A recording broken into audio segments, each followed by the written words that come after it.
My grandma in bed, in paralytic unhappiness, my mother unable to leave her unattended, the kind and affectionate servant who would take me to the nearby beach to play in sand, tell me about the gods, my people, and her family.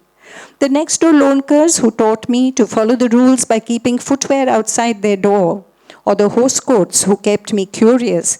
Their kitchen didn't smell of fish and coconut oil, or the Ayers who had 6 children, one severely disabled, who we respectfully called Dada, or the Mali's family, who lived in a single room under the stairway, who cared for the building, who were cared for by the tenants. I paid Lagori, Hututu, and skipped on a naked road. No cars were parked. None could afford them then. I didn't know who was Sequera, who Levy, Shah, or Sheikh. Now I know. That time our parents didn't care much about who ate what or spoke which tongue. If one grazed a knee, the closest adult gave a biscuit, patted the bottom, and sent one off. That Bombay has long gone.